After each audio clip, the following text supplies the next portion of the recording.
lack of bandhan in the Gathbandhan because there are at least a dozen constituencies where there are so-called friendly fights between the RJD and the Congress or between the Congress and the left parties. So what is the idea behind a grand alliance if there are going to be these so-called friendly fights? So that in itself still needs to be sorted. That has not been sorted. Remember, the last date of withdrawal of nominations was today, so that's come and gone.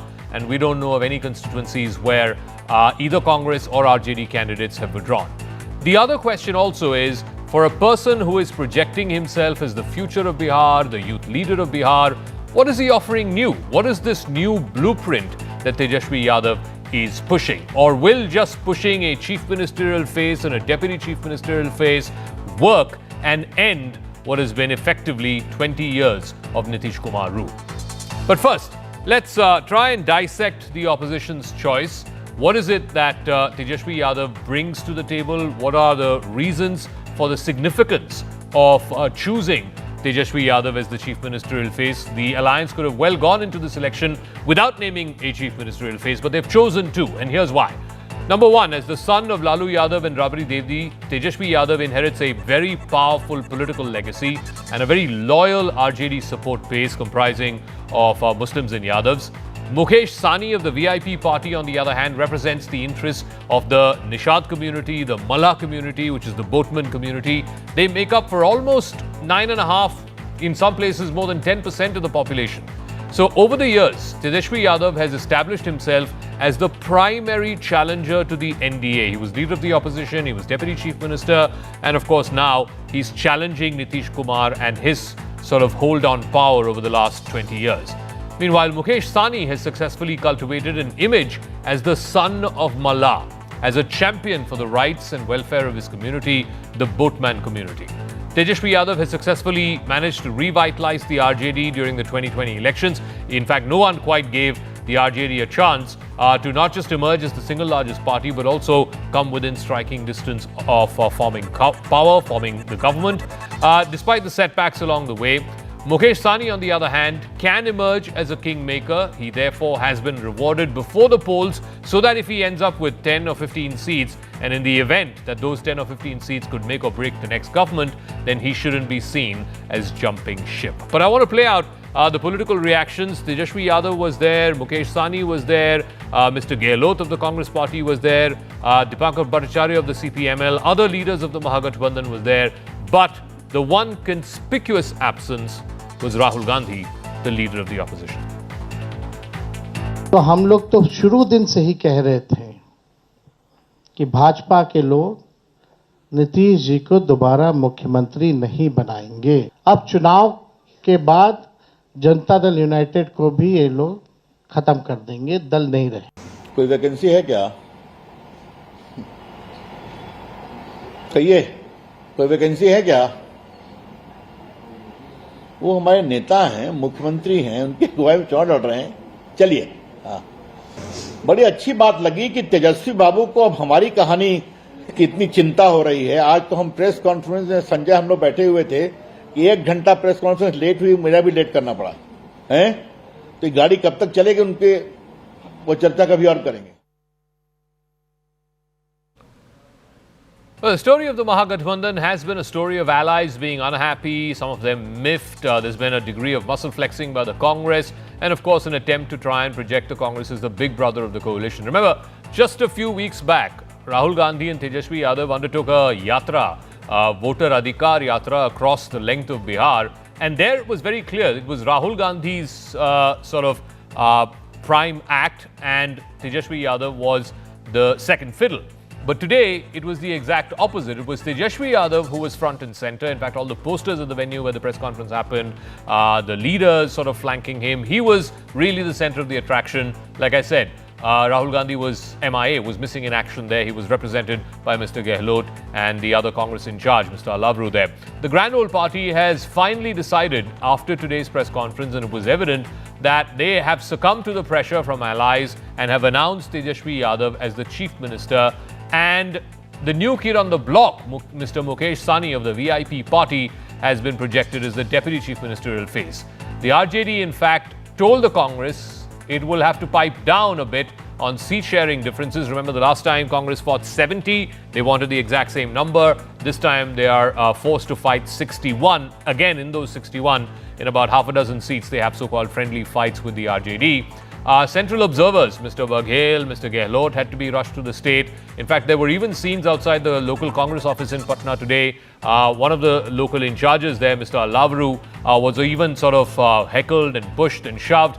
Lalu Prasad Yadav told Mallikarjun Kharge and Rahul Gandhi that he did understand the aspirations of Congress cadre, but this was a do-or-die battle for his son Tejashwi, an argument that the Congress accepted and decided to play second fiddle. Rahul Gandhi's conspicuous absence at the media briefing today was also strategic. They want to downplay his presence on the map of Bihar politics as a way to safeguard him in case the coalition, in case the Mahagathbandhan does not win. But does it project a unified picture? Have they sorted out the mess within their own house? And more importantly, will the mere projection of a chief ministerial face actually translate into votes? Again, more reactions before we go across to our guests. Look at this is not a sacrifice. Every party comes together in an alliance to have a better vision for this. Why I won't look at front or back bench in this. We are all together in this. We are all creating a new vision for Bihar, and the slogan is Sarkar Badlo, Bihar Badlo. I want to go across to face off. RP Singh's national spokesperson of the BJP is joining us. Dr. Ajay Kumar is national spokesperson of the Congress Party. Dr. Ajay Kumar, let me start with the questions surrounding the Congress Party today and the leader of the opposition, Mr. Rahul Gandhi. He was conspicuously absent at the press conference. Has the Congress now resigned itself to playing second fiddle in this Mahagathbandhan in Bihar? So, Zaka, what's interesting is, Zaka, can you hear me? Yeah, I can hear you, sir. Please go ahead. Yeah. Okay. What's interesting is that you spent 95% of your time asking and telling us that we announced it and all the problems. You didn't ask that 5% fellows, why didn't they announce a chief minister candidate? So it's amazing that the ground which was laid had nothing to ask that where is the BJP CM face. No, I'll ask that to RP Singh. No, why would I ask that to you? But no, I'm saying in the I'll ask that to RP Singh. One second, Zaka, just a second. Indulge me for a second. Okay.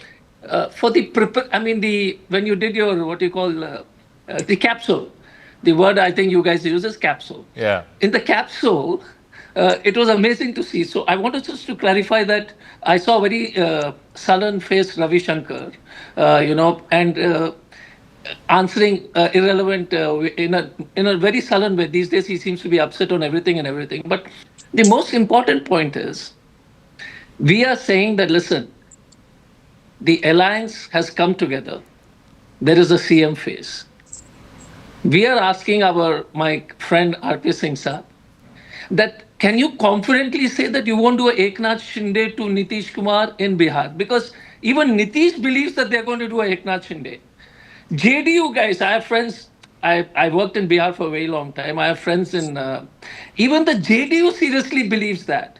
So at least it will be nice if the national spokesperson educates you and me that no, they won't do Eknath Shinde thing, but we are very clear. So 100% I will ask him that question and I will elicit an answer also, but please answer the question that I asked you, which is why did Mr. Gandhi show up today at the press conference? Because a lot of meaning is being read into his absence. No, that's the part of the capsule. You see, the question of why would you read a meaning into it? Why would anybody read a meaning into? They were the leaders of the state, Mr. Ashok Gehlot, who is the head, the chief observer, the senior most observer there. He was present. And so I'm not able to figure this out. So you have the Congress state president, you have the Mr. Ashok Gehlot present, you have the Congress leadership present. If Mr. Gandhi comes, he's damned. If he doesn't come, he's damned. So that's okay. I mean, we totally understand where that comes from. But so my question, let me say, does Mr. Modi come will Mr. Modi come to announce Nitish as the CM candidate after this election? Nobody is going to ask you, where is Modi, where is Amit Shah? Mr. Amit Shah is in Patna. Has he addressed one conference saying that? RP Singh, please answer. Today, Tejashwi Yadav also said this in his press conference, that we have declared our chief ministerial face. It's front and center for the people of Bihar.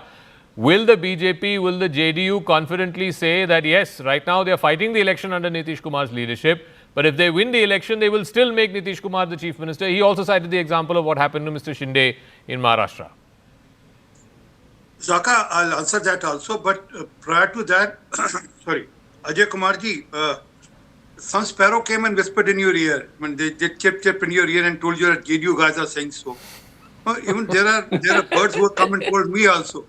There are birds and come who have told me also that today till last moment Mukesh Sahani was arm twisting, said declare me the deputy CM or otherwise I won't participate in the press conference. This is there in all social media, all media in Bihar. You have worked in Bihar. I am a Bihari because I hail from Guru Gobind Singh Ji's family. So understand this. This is there in the Bihar today that Mukesh Sahani virtually arm twisted the Congress and RJD to declare him the. But Singh Saab, they finally named him, na? उन्होंने बोल दिया. He's the deputy CM face. I'm coming to that. I'm coming to that also. But how about Rajesh Ramji? A man was left in high and dry. Why was he not declared the deputy CM also? I mean, there could have been two deputy CMs. We have two deputy CM. You could have declared Congress party president also the deputy CM. And also, I've been told that there's a seat where from Mukesh Sahani is contesting, said all is well. 243 seats, 255 candidates. There's a seat named Garu Buram. Mr. Ajay Afzal Khan of RJD is contesting. He has filed nomination. He has not taken his name back. And Mr. Mukesh Sahani is contesting. There's a candidate against deputy CM of the party, of the alliance. So this is how the alliance is. And then there is a complete list with me, which seat after seat. For example, Vishali, Khalgaon, Sikandarabad, Warisganj, Sultanganj. There are about 13 seats where either Congress is taking on RJD or Congress is taking on left. I'll ask that to Ajay Kumar, but please answer my question. Okay. Why don't you say categorically Nitish Kumar is the face with which we are going to the people of Bihar, and if the NDA wins, he will continue to be the face? I'm answering that Nitish Kumar is a face who's leading the NDA alliance in Bihar election. He is the face. And as per the democratic process, after the election, the MLAs will sit and then decide who's the next CM. It's very, very normal. But yes, he is the face. Under his leadership, we are contesting elections. So Dr. Kumar, there you have it. Under Nitish Kumar's leadership, they are fighting the election. And after the election, it's a natural democratic process. The legislature parties of all three parties, BJP, JDU, Chirag Paswan's party, they'll all come together and they will elect a legislature party leader. NDA legislature party leader. So once RP Singh sir, I could fall off laughing with what Mr. RP Singh is saying. Democrat elected Chief Minister of Gujarat. Democrat elected Chief Minister of Rajasthan. You saw this Vasundhara Raje Scindia's expression on the face. Those videos are viral. What do you talk? You're talking to guys who don't believe in democracy. And let me tell you in writing. It's not like you. RP Singh, let me complete. Sort out Karnataka first. Why are you so Karnataka first? Zaka, I can't talk because one at a time. Things up. There are decency, manners. I don't interrupt you. You don't interrupt me, boss. Thank you, sir. Sat Shri Akal, sir. Thank you. So the issue is very simple. Zaka, you are also smiling. They will not announce. Smiling is not a crime, Dr. Saab. I mean, smiling se kya hota hai? All three of us are smiling. It's a good thing. We should smile more. Okay, RP Singh sir, let's. We are friends at the end of the day. Boliye. The important part is, they also know. They don't believe that story. They don't believe the story at all. They are going to dump Nitish. I'm telling you, it is Eknath Shinde at least, and it's in writing. Okay, sir, but how? No, one second. There are significant differences. There are significant differences between what happened in Maharashtra and what is happening in Bihar. One is that both BJP and JDU are fighting the exact same number of seats. So, if the strike rate is similar, they will end up with similar number of seats. Whereas in the case of Maharashtra, BJP on its own could form the government. I think they had more than 144 on their own. Whereas Mr. Shinde was, to be honest, was incidental because he had about 50 odd seats. BJP had 150 seats. So they could have formed the government on their own. That's number one. Number two, I mean, you come from Jharkhand, so you know the caste politics of Bihar. You cannot remove an extremely backward caste leader, a tall leader like Nitish Kumar, just like you've removed Mr. Shinde in Maharashtra, it doesn't work. I mean, whereas in a state where caste is a very, very important vote determining factor, it's not easy to remove an EBC leader, and that too somebody who's been in power for 20 years. I don't think Maharashtra and Bihar are, you know, apples and apples. They are apples and oranges. Okay, so I'll answer the two parts first of all. You went to election saying Mr. Shinde is our face. What was your perception? Everybody in this country thought they will continue with Mr. Shinde. Whether you believe it or not, you say it was fair on retrospective, hindsight 6x6, you know, rear view mirror statement. Everybody, Zaka, including you and me. Second issue is, I'm telling my friend RP Singh Saab, I can take a reasonable amount of money bet that they won't make, and I'm ready to pay. You can be the judge, pay RP Singh, and if he loses, he should pay me. Whatever be the amount, Zaka, you decide. Okay, I'm a very poor man. Second point. Okay, second point. No, two lunches, no money, two lunches. Two lunches, okay, two lunches. So second point. If you see the caste combination, the BJP is given the maximum seats of votes to the upper caste. Now, that's their politics. I'm not saying good or bad. Okay, so this backward face and EBC face and all they don't believe in it. Otherwise, why would they give 35%? If I remember the numbers correctly, 35% of the candidates are upper caste. The OBC is 24% and the EBC is 12% or something close to that. If the numbers are correct, I have that paper, but I can be corrected. We as an alliance, Congress party, as an alliance partner, because the RJD numbers have not come to me, have given the maximum to the EBC and the backward, and obviously SCs are reserved. And they didn't give a single ST. They didn't give a single minority. That's standard operation for them. My important part, Zaka, is we announced Hemant Soren in Jharkhand. They didn't announce a CM face in Jharkhand. They didn't announce a CM face. They lost, that's a different question. They will never do it because they are eyeing it. And the same Mr. Samrat Chaudhary, the deputy CM, in 2023, RP Singh Saab, only 1 second. In 2023, Twitter, he says, 2023, he told that Nitish is a failed mal. It's all over the Twitter. They're deputy CM, the present deputy CM. Look at the kind of respect they have. Even if they don't like Nitish Kumar, nobody will use the word like failed mal. I won't say Amit Shah is failed mal or Samrat Chaudhary is failed mal. That's not decent politics. This guy is on record. Okay. So RP Singh Saab, and my last request is, Zaka, please take the bet, no? He said two lunches. If you win, he buys you lunch. If he wins, you buy him lunch. We'll take that bet. Yeah, we'll take that. But RP Singh Saab, I think, 1 second. Well, let me ask the question. I think the Congress and the RJD particularly is trying to draw parallels to the 2020 election. In the 2020 election, the NDA went into that election saying, yes, we are fighting on Nitish's face, but there was no open declaration that after the election he will continue to be Chief Minister if the NDA wins. That announcement happened after the first phase. It was a 3-phase election. After the first phase, where a bulk of the seats were actually won by RJD and by CPI-ML, I remember at that time. And the BJP got wind of it. And I remember the Prime Minister himself in a rally between the first and the second phases, he said, I am giving it to you in writing, the NDA will win and Mr. Nitish Kumar will become Chief Minister. That's when the election turned. That's when the women came out and voted, and that's where it's in phases 2 and 3 that the NDA really caught up and won that election. That was a mistake made in 2020. Today, Tejashwi Yadav is trying to make that same mistake by openly challenging, saying, you say openly that Nitish Kumar will continue to be Chief Minister even after the election results. But no one in the BJP is saying that. Zaka, Nitish Babu is the Chief Minister even now. He is the person who is the head of the campaign.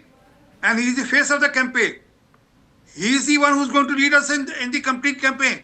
And obviously, the person who leads you the campaign becomes the obvious choice after the election. But it will depend on the MLAs, the elected MLAs will decide on it. There's a democratic process. I'm saying in a normal process, a person who leads the campaign, who is the head of the campaign, in a normal course is the first choice.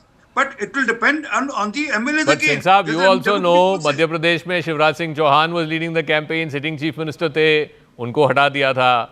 then what is the other state? वहाँ के MLAs की meeting हुई In Rajasthan, Vasundhara Raje was leading the campaign. Mr. Sharma got made the chief minister. So there's a history to it. That's what the Congress and the RJD are trying to get at. But Zaka, one very humble request to Dr. Ajay Kumar. Dr. Saab, 2 lunches mean lunch with Zaka. Well, 2 lunches, I'm not going to have 2 lunches with you. Zaka we'll collectively have a lunch. Whoever wins, the other person buys lunch for the other person. Thank you very much, RP Singh, and also Dr. Ajay Kumar for joining us. Thanks, but Zaka. clearly, this is a political sort of gauntlet, if I can use that phrase, that has been thrown by Tejashwi Yadav. Of course, the BJP, the JDU have clearly said that they are fighting this election on Nitish Kumar's face, on his chehra, as it were. He is the tallest leader in that state, certainly the biggest EBC leader, no doubt about it, in that state. So the election is being fought on his face. But what happens post that? I guess somebody from the higher-ups, either in the JDU or in the BJP, will have to clarify that, because otherwise this is going to be a resonant campaign theme. This is something that the opposition will sort of attack in the days and weeks ahead. I want to move on to the other story that we're tracking, and that is happening in Kerala, which again is a state that's poised for polls early next year. There, the CPM-led LDF government is facing a major scandal over the alleged theft of gold at the Sabarimala temple, which has put the Pinarayi Vijayan government on the back foot. The Kerala High Court has widened the probe of the Sabarimala SIT, the Special Investigation Team that the court had ordered, the court had constituted. They've now told the SIT to uncover a possible larger conspiracy and examine the role of the Travancore Devaswam Board and officials in the Travancore Devaswam Board from the very top to the very bottom. 2 key arrests have also been made. Number 1 was Unnikrishnan Poti, who was the chief sponsor. He was the man who was entrusted with this whole exercise of gold plating. Interestingly, he was the whistleblower. He is the one who first came and said that, look, some certain amount of gold is missing. He is now being accused of siphoning off temple gold during the 2019 gold plating that happened. And now there is a second person also associated with the Travancore Devaswam Board, a former administrative officer, Murari Babu, who was also arrested today. He too faces charges of theft and misappropriation of gold. So these 2 individuals, both connected with the Devaswam Board and both appointed by the LDF, have been taken into custody for their alleged role of misappropriation of gold. Now, the Sabarimala Ayyappa temple is one of the wealthiest temples anywhere in the country. In fact, according to news reports, the temple possesses over 227 kilograms of gold. This is gold that is not used in any of the daily rituals. Alongside this, there's more than 3,000 kilograms of silver as well. So the net worth of all of this combined is somewhere in the tune of 250 crores. The annual revenues that Sabarimala temple gets during the recent pilgrimage season, for example, was upwards of 400 crores. This has been reported by major Malayalam media outlets like Manorama and Madhrubhumi. Every year, the devotees offer 15 kilograms of gold and cash donations aplenty. Every year it usually exceeds 100 crores plus, like I said, 15 kilograms of gold. So there's a hell of a lot of money that comes into Sabarimala. Like I said, it's one of the most popular temples, not just in Kerala or in South India for that matter. It's one of the most popular, one of the richest temples anywhere in the country. So in this backdrop, the fact that 2 people who were associated with the administration of this temple and temple affairs and who were associated previously with the Devaswam Board being now taken into custody does raise questions. Where does this rot stop? Does it go all the way up to the top, to the chairman of the board, to the minister who's in charge of the Devaswam? We'll get to all of that in just one second, but let's get in some political reactions, because both the Congress and the BJP have taken issue with the Pinarayi Vijayan government on this particular issue. We had predicted way back that this is not something limited to the Sabarimala temple. There is a deliberate attempt by the Chief Minister to characterize 4.5 kgs of gold being stolen from Sabarimala as a slip-up. And yesterday we have written to the Honourable Home Minister that we have no faith in the Kerala police investigating this at all. The decent thing would be for the minister, Devaswam Board minister, to resign and the Devaswam Board to be dissolved.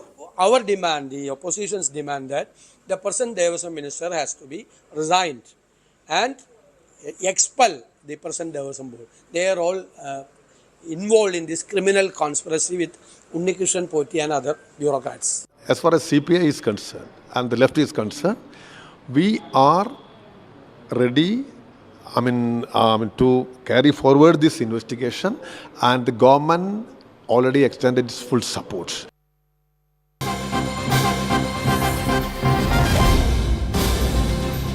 We're just getting some breaking news in connection with this. CNN News 18 has managed to access the details of the remand report of the second accused, Murari Babu, who was arrested earlier today. This is in the same Sabarimala gold plating case. The SIT had earlier registered 2 FIRs, one relating to the gold plating of the Dwarapalaga and the idols, and the other, of course, relating to the frames of the Sanctum Sanctorum. Murari Babu is accused in both of these cases.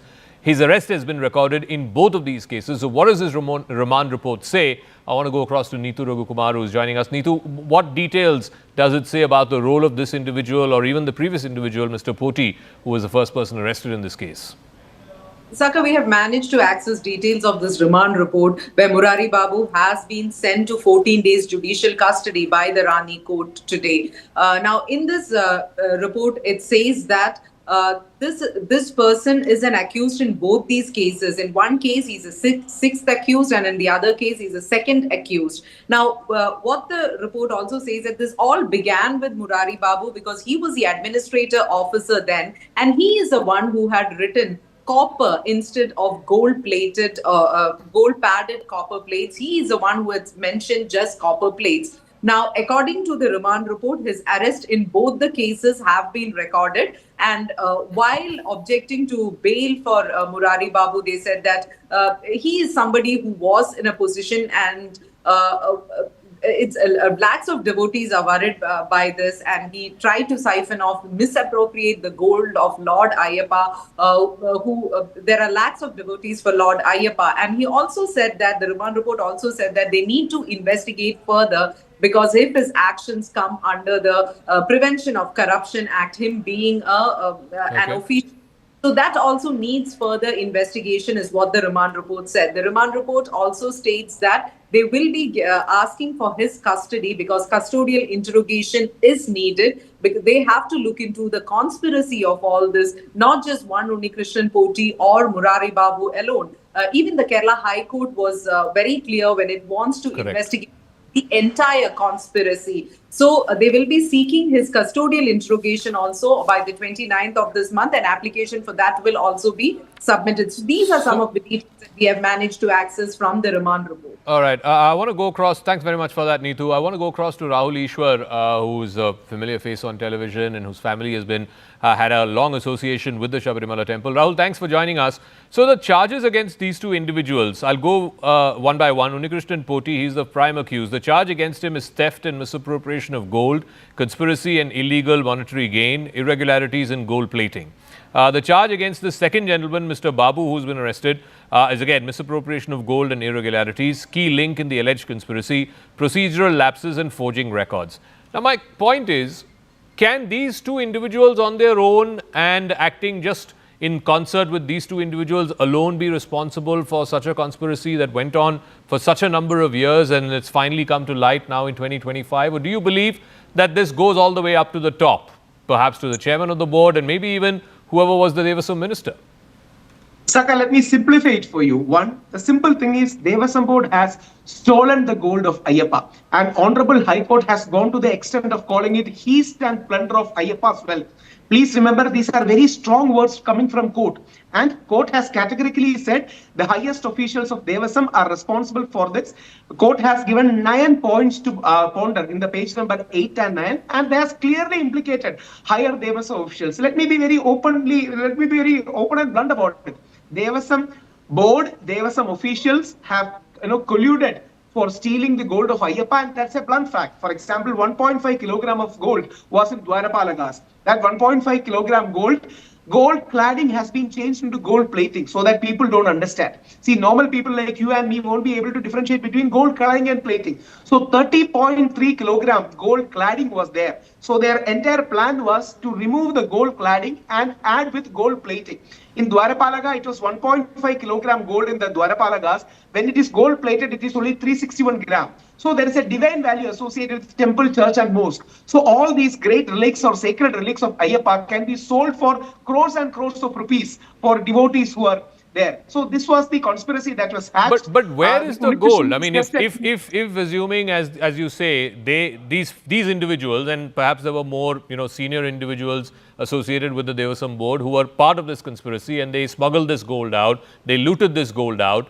Where is it? Did they just sell it all off? And how come no one knew about this for a good 6-7 years until it came to light earlier this year? No, thanks to great effort by Honorable High Court and Kerala media who relentlessly pursued this. That's the reason why it is coming out. And High Court in its order explicitly stated, these are not inferences, explicitly stated, in order to cover up the 2019 theft, they have done the 2025 fraud also in order to cover up. So it is very clear. Let us see that. It is absolutely, these people should be thrown into jail. And Sabarimala gives a revenue of nearly 8,000 crores to Kerala economy. Nearly, as you rightly said, 400 crores kind of, wealth is for Devasam board. Sabarimala is a great secular, pluralistic space. Even Honorable President, when she came, there is Ayyappa, there is Vavan, there is Hindu, Muslim, Christian unity. So such a great place was being looted by the Devasam board. It is absolutely unforgivable. They should be going. So why is the Chief Minister, Rahul, then saying that this is a miscalculation? This was a change of words. Instead of cladding, plating was used. Instead of plating, cladding was used. I know I am not political, as you know, but let me be very honest and blunt about this. The CPM board, some members of it are involved. The left board is involved. That's the reason why they are trying to cover up, especially in an election year. So we understand, any politician would have done that. But High Court is very seized upon the matter, and High Court has made it sure that we won't spare anyone, and we trust High Court because High Court has been active. It is a suo motu case too. High Court actively took up this case, thinking that there is a procedural error. Later it came to know that it is nothing but a haste. But do you believe that there can be, of course, this is the SIT itself has been appointed by the High Court. They have to periodically give back reports to the High Court. So it's a High Court monitored probe. But do you believe there will be a free and fair probe and it will go all the way up to the top if the top guns, the top fish are still sitting there, whether it's the minister or the chairman of the board and the various members of the board? We hope and pray so. Devasam officials should be there. The people who are arrested are nothing but peons. They Correct. are the legs and hands of the conspiracy. We need the mastermind, the brain to be arrested, and that is nothing less than Devasam board. We hope such strong actions will be taken and devotees will get some solace, and we trust High Court in doing so. Okay, we'll leave it at that, Rahul Ishwar. Thanks very much for joining us. He's expressing the sort of angst and anger amongst a large cross-section of devotees there in Kerala, Ayyappa Bhaktas, who have been appalled by what has been going on. And this issue, of course, stalled the recent assembly session there in the state as well.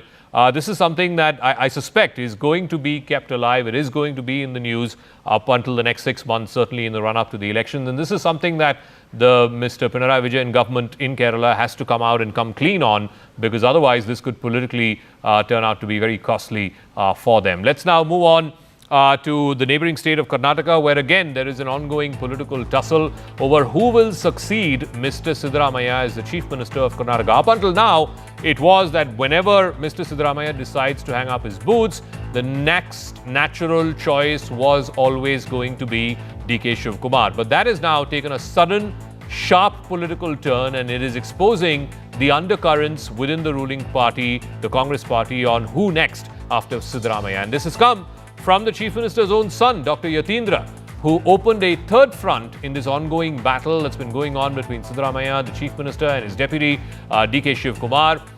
And here's how it is playing out. Both the remark that Dr. Yatindra made and then the clarification that he gave came within a span of just 24 hours. First, Dr. Yatindra was speaking at a public rally and he claimed that, his father is getting old, there has to be a political legatee.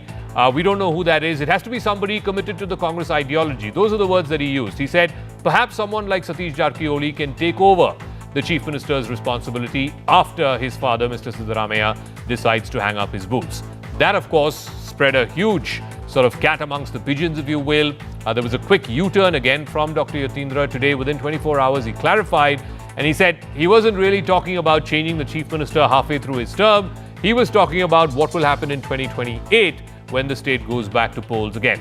DK Shivkumar was asked about this because he has been going around saying, both privately and publicly, that the Congress High Command had given him an assurance in 2023 when the Congress won the state of Karnataka that for the first 2.5 years it's going to be Mr. Siddaramaiah, the next 2.5 years it's going to be DK Shivkumar, and we're closing in on that 2.5-year mark sometime in November. And now this third name that's been thrown in the mix, and that too by the Chief Minister's own son, that has not quite gone down well in the DK camp. Let's listen in to some reactions. ಮಾರ್ಗದರ್ಶನ ಮಾಡೋದಕ್ಕೆ ಅವ್ರಿಗೆ ನೇತೃತ್ವ ವಹಿಸ್ಕೊಳ್ಳೋಕೆ ಒಬ್ರು ನಾಯಕರು ಬೇಕು. Sir Jarkiholi ಅವರು ಅಂತ ಒಂದು ಜವಾಬ್ದಾರಿ ವಹಿಸ್ಕೋತಾರೆ. ಕಾಂಗ್ರೆಸ್ ಪಕ್ಷ ಸಿದ್ಧಾಂತ ನಂಬಿಕೆ ಇಟ್ಕೊಂಡಿರುವಂತ ಎಲ್ಲ ರಾಜಕಾರಣಿಗಳಿಗೆ, ಯುವ ನಾಯಕರಿಗೆ. I didn't talk about the replacement of chief minister. I just said someone who believes in the same ideology in the such a person should lead Congress party. The comment by Yatindra Siddaramaiah has triggered a heated debate within the Congress party. We've seen ministers like MP Patil coming out and saying that not just Satish Jarakiholi, even the likes of G. Parameshwara and DK Shivkumar are capable of taking over as chief minister whenever Siddaramaiah steps down. And he's also said that right now the chief minister's seat is not vacant. But we've seen some very sharp reaction coming in from DK Shivkumar camp. Although DK Shivkumar himself said that both he and Siddaramaiah will follow the High Command diktat, we have seen the likes of Iqbal Hussain coming out and saying that Yatindra Siddaramaiah should have been careful while giving a statement, and he should remember that he's a MLC, not a MLA, who ideally has a stake in the process of picking the chief minister in the Congress legislative party. Not just that, we've also seen Satish Jarakiholi himself coming out and saying that this statement was made keeping 2028 election in mind and not presently. But he's also made a significant point.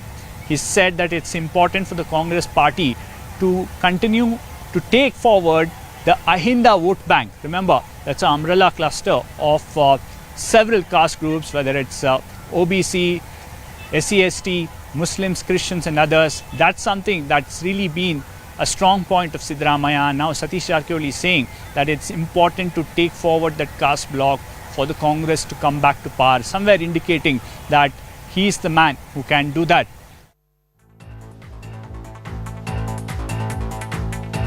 Let's shift focus now to the national capital, and 2.5 PM 2.5 levels in Delhi have been touching the highest mark in the entire year since January, and that has called for some emergency interventions.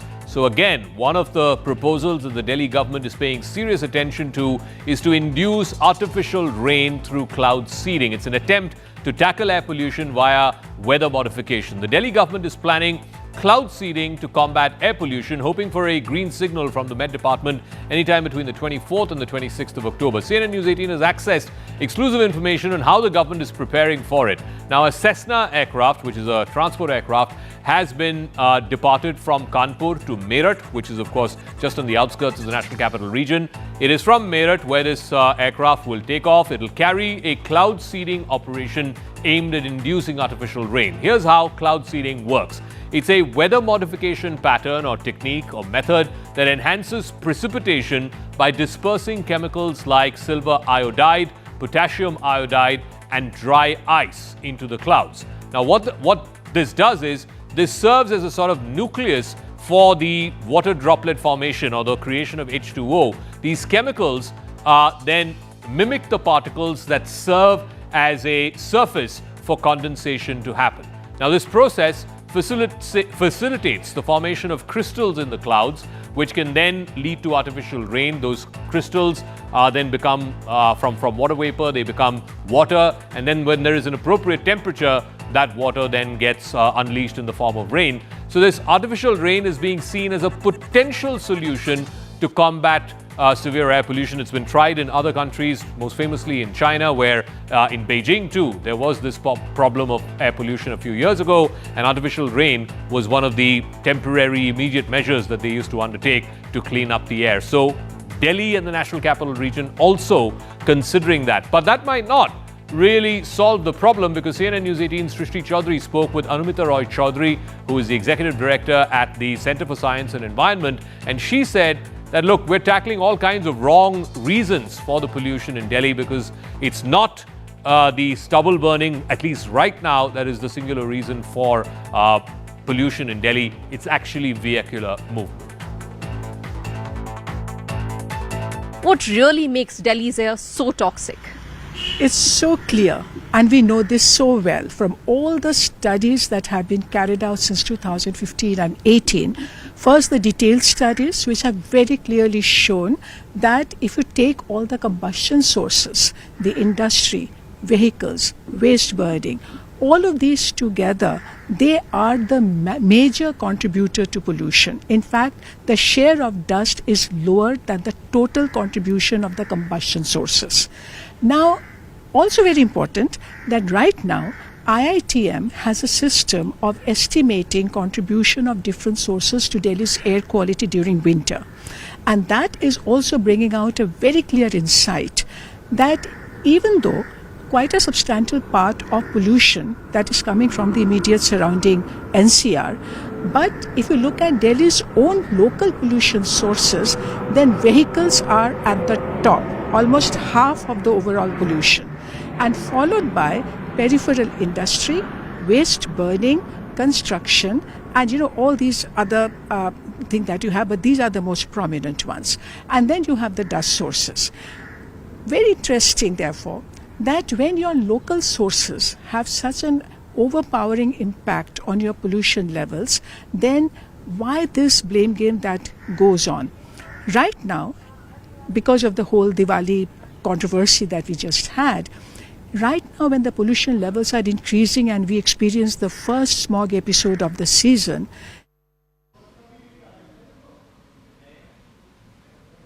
All right, Prime Minister Modi will not be attending the ASEAN summit that is coming up in Kuala Lumpur later this weekend in person. Instead, he will be addressing the summit virtually.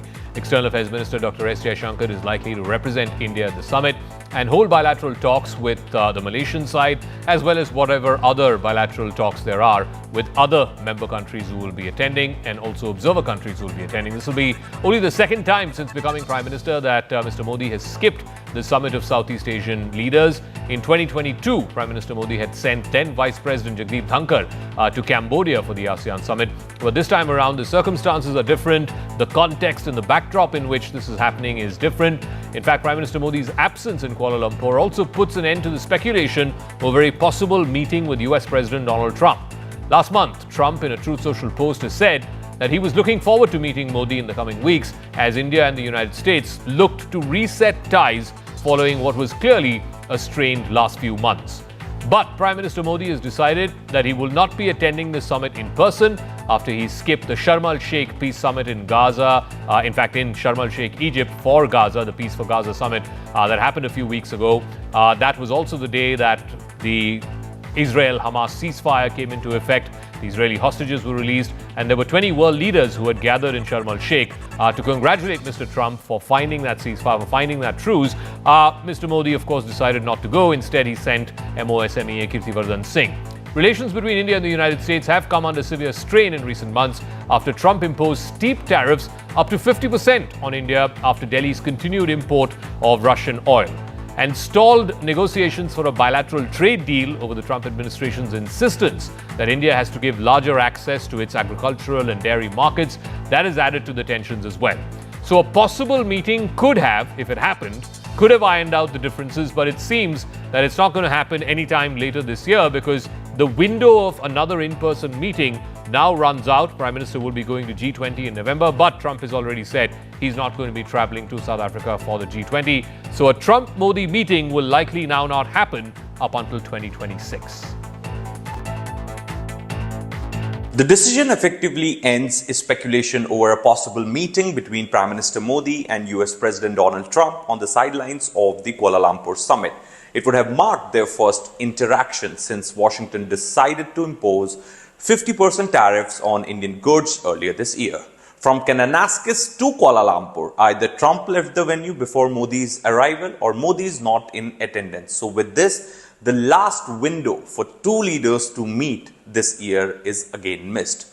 Lot was riding on this meeting between the two leaders. Efforts were given by both sides to cool down the temperatures, work on tangibles, 3 times both leaders spoke in last 1 month, but despite that, sources say no breakthrough achieved in trade talks and on the issue of crude purchase from Russia.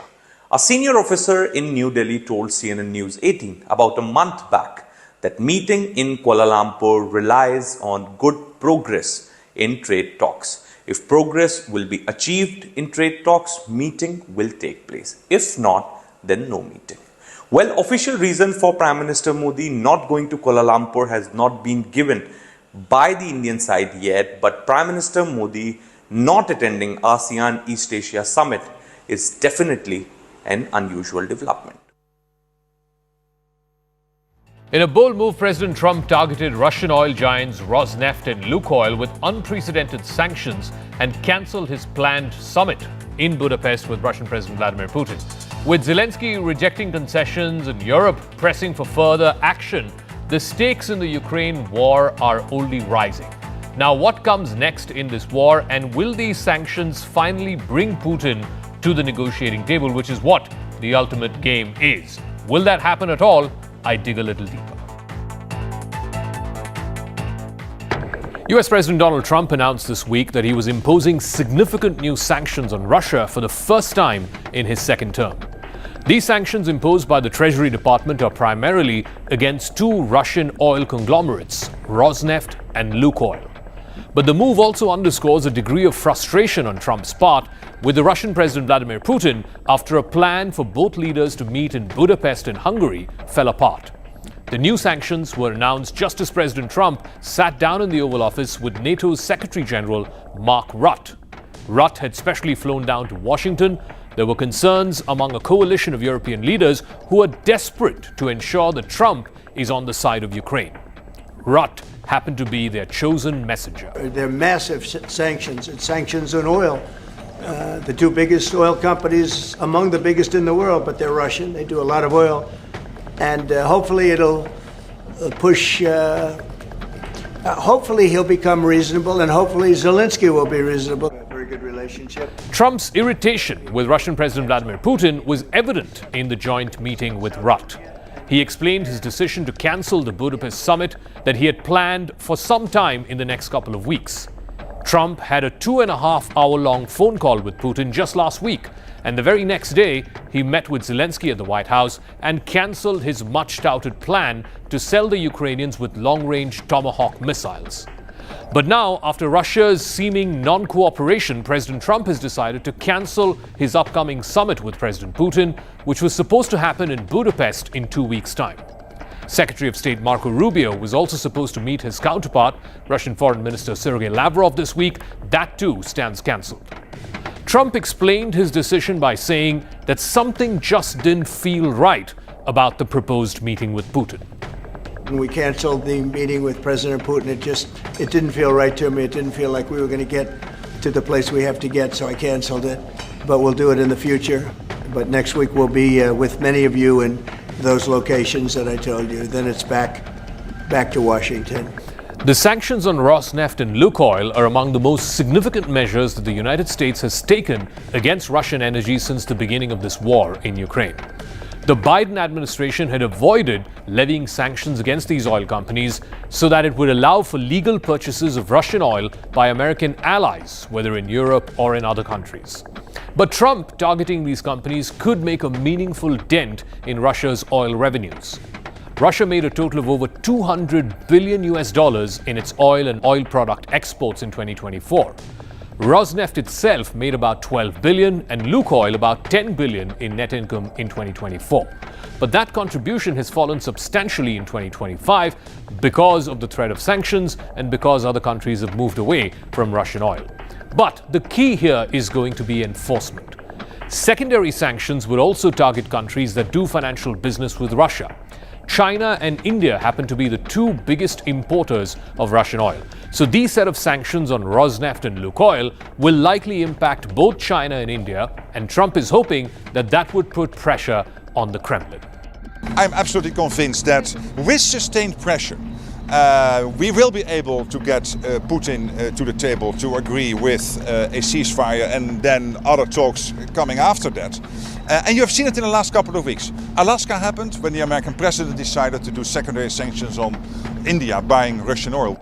Last week, President Volodymyr Zelensky of Ukraine came to the White House to attempt to bring President Trump more firmly onto his side.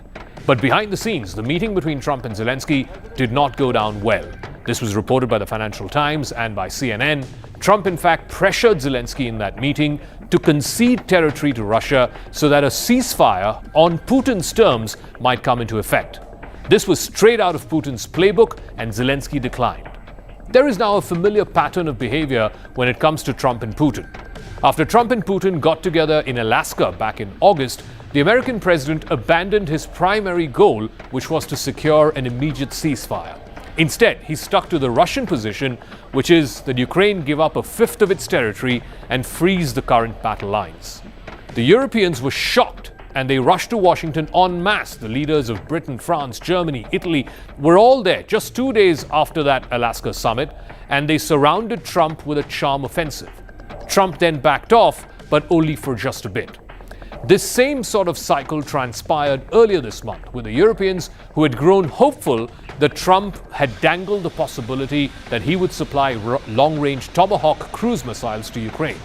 But then Putin and Trump got together on the phone, there was a long phone conversation, and the supply of Tomahawks was dropped. But Putin seems nonplussed amidst all of this drama. Earlier this week, there was a major attack by Russian forces on a kindergarten school in Kyiv. Most of those dead were either children or their parents or teachers. It also coincided with Russia conducting drills on its own territory involving nuclear weapons, including test launches of intercontinental ballistic missiles or ICBMs, which can directly target the continental United States. In fact, this was confirmed according to a statement put out by the Kremlin. Putin was clearly rattling the saber yet again. Moscow has signaled that it is holding out for Ukraine to surrender parts of the eastern Donbas region, which are still under Ukrainian control. That is simply a non-starter for Kyiv. European leaders have joined with Ukraine for calling for an immediate ceasefire at the current battle lines. But Russia has entered these talks with America with one primary goal, and that is to delay any ceasefire and to block the United States from providing long-range weapons to Ukraine. While Putin has largely succeeded so far, the cancelled summit in Budapest shows that the Russian president may be losing his ability to rely on the same tactic again and again. Trump is fast losing his patience with Putin. The question is, what is he going to do about it now?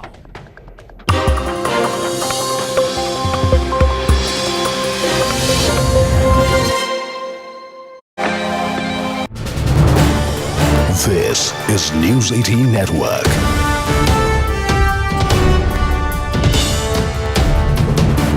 India's largest news network. Pakistan or the DLP, Pakistan Prime Minister Shahbaz Sharif will chair Federal Cabinet meeting to discuss the same. Pakistan Federal Cabinet will be discussing key issues, which also includes a ban on TLP, on Pak-Afghan ceasefire discussions likely expected, Afghan refugees repatriation and overall security situation in the country. Because do remember, overall the situation remains tense still. Sources also adding that the federal government is adopting hard state policy against extremist religious groups. And Pakistan Defence Minister will be briefing the federal cabinet on the Pakistan-Afghanistan ceasefire as well. Immediate agreement in Doha last week. All of that on the agenda. The federal cabinet will then discuss the new Afghan policy, which Pakistan drafted after Afghan Taliban foreign minister's India visit.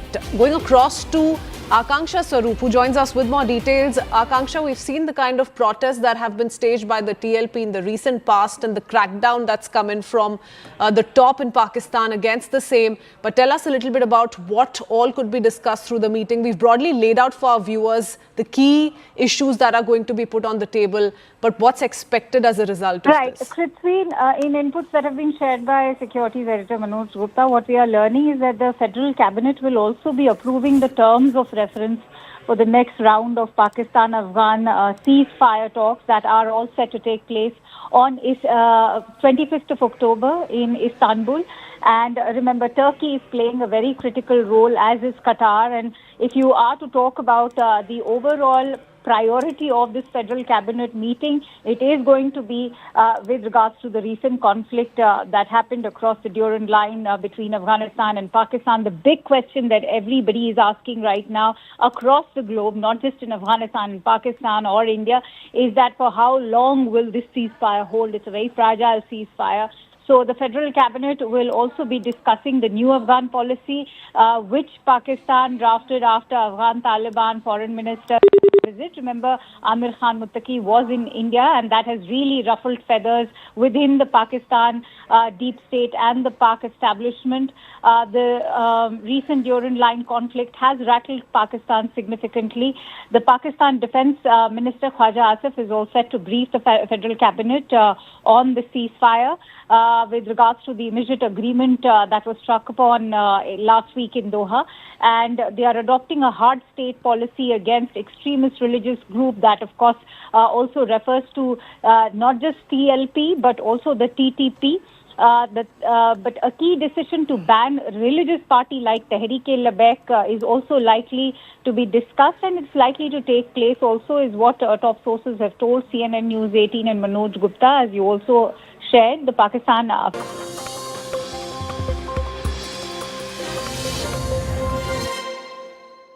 जो लोग अपने आप को गठबंधन कहते हैं, बिहार की जनता जिनको लठबंधन कहती है, वो सिर्फ लड़ चलाना जानते हैं, झगड़ा करना जानते हैं और झगड़ते रहते हैं। देखा आपने, लठबंधन वालों के लिए अपना स्वार्थ ही सबसे बड़ा है। इन्हें बिहार के युवाओं की चिंता नहीं है। मैं मानता हूं बिहार की 2 पीढ़ी का भविष्य बर्बाद किया इन्होंने। उसमें से बिहार को बाहर लाने में बड़ी मेहनत पड़ रही है, लेकिन हम लोग कर रहे हैं। हमने 2014 के बाद से बहुत मेहनत की है। एनडीए ने जंगल राज के अंधेरे से निकालकर बिहार को विकास की नई रोशनी में लाने का काम किया है। आज बिहार में हम नक्सलवाद, माओवादी, आतंकवाद को समाप्त करने की तरफ बहुत तेजी से बढ़ रहे हैं।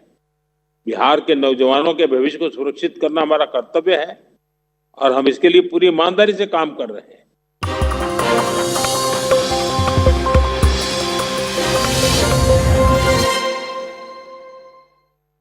Co-presented by This is News 18 Network.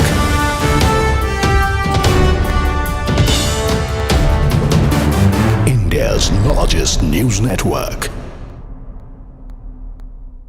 Pakistan or TLP, Pakistan Prime Minister Shahbaz Sharif will chair Federal Cabinet meeting to discuss the same. Pakistan Federal Cabinet will be discussing key issues, which also includes a ban on TLP, on Pak-Afghan ceasefire discussions likely expected, Afghan refugees repatriation and overall security situation in the country. Because do remember, overall the situation remains tense still. Sources also adding that the federal government is adopting hard state policy against extremist religious groups, and Pakistan Defence Minister will be briefing the federal cabinet on the Pakistan-Afghanistan ceasefire as well.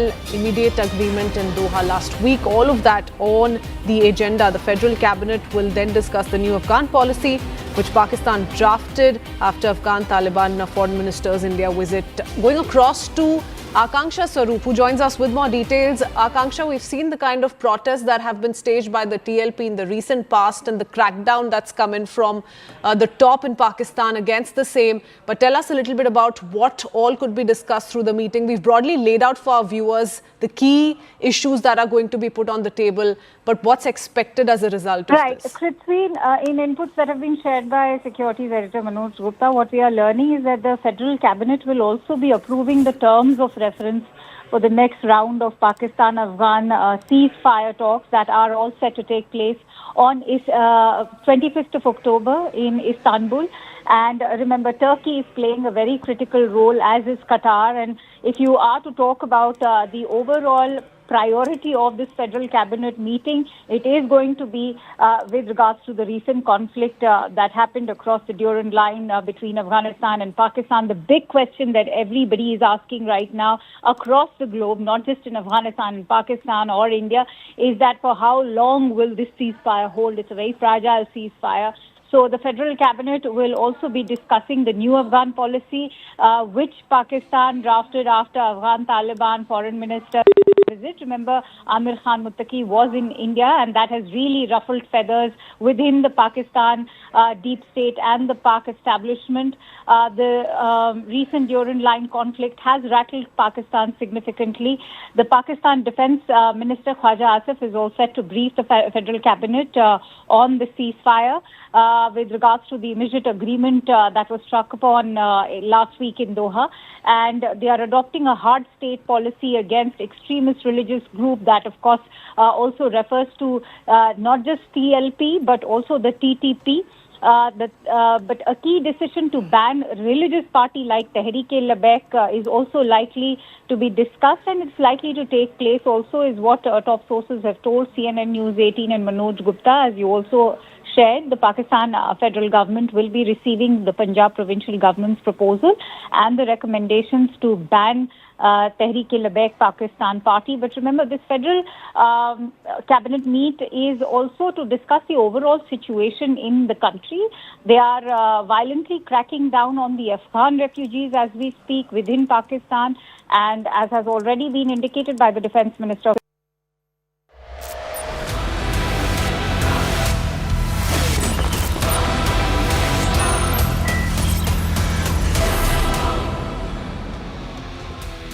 Viewers, till just the other day, they were the self-professed Jai and Viru of Bihar politics. Look at the picture in the middle of your screens.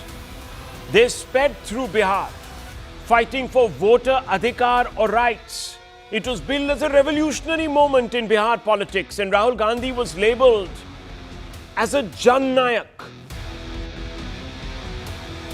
a none too discreet comparison to the iconic caste crusader Karpuri Thakur of yesteryears. But when it came to it, Rahul Gandhi has been cast away, pun intended, by his own partner. Viru has dumped Jai.